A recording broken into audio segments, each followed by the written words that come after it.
Hey, welcome back to Score on Business, and we'll continue with Donna. Yeah. So Donna, can you do a quick recap on those 4 things? Yes, absolutely. So here are the 4 things that customers are looking for, and really if you are B2C, business to consumer, or if you're B2B, business to business, these 4 things resonate with all types of customers. And they're be convenient, be attentive, be fair, and be thankful. Right. And if you do those 4 things, you're on your way to creating a great customer experience. Right. You know, on the B2B side, sending thank you notes around Thanksgiving is not a bad idea. That is huge. I love a handwritten thank you note. Most people do. And you know, when you think about it, it's really cost effective. Yeah. Doesn't take a lot of time, really. No. Doesn't cost much to do it. And what a great way to show your appreciation. And here's the other thing. We tend to think about being thankful in November around Thanksgiving. But here's the thing. You could do that any time of year. Yeah.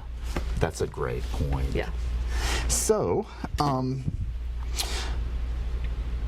what are some things that small businesses with limited budgets can do to promote solid customer experience? Yeah, I have a couple of tricks. So leverage social media, because really that's free. So have a Facebook page, have a Twitter handle, get on Instagram. Those are all things that are free that you can start to build your presence. You can start to use those to post customer testimonials. You can post success stories on there.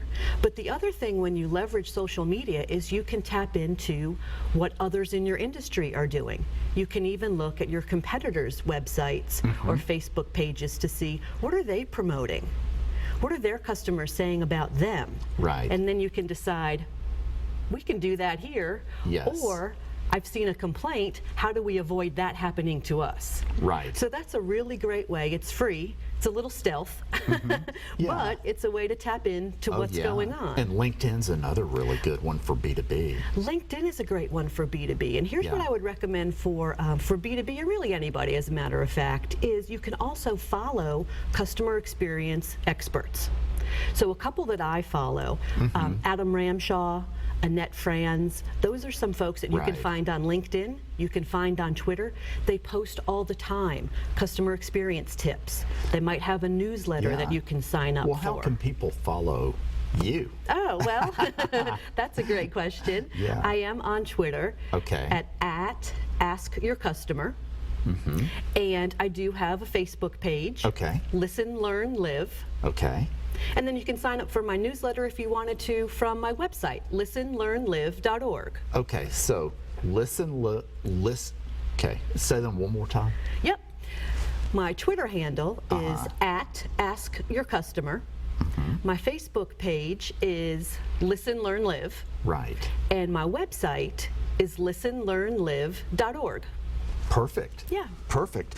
So, how can entrepreneurs, which means usually not much money, measure customer experience? And do they even need to measure it?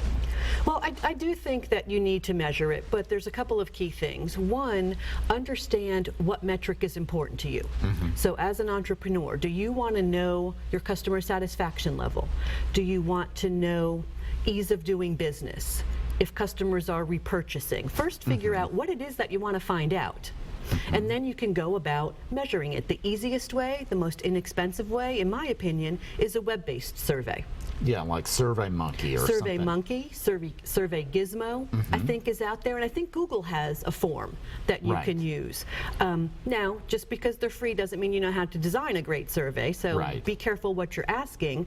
But once you know what you want to measure, you can ask them, are we easy to do business with? Will you come back?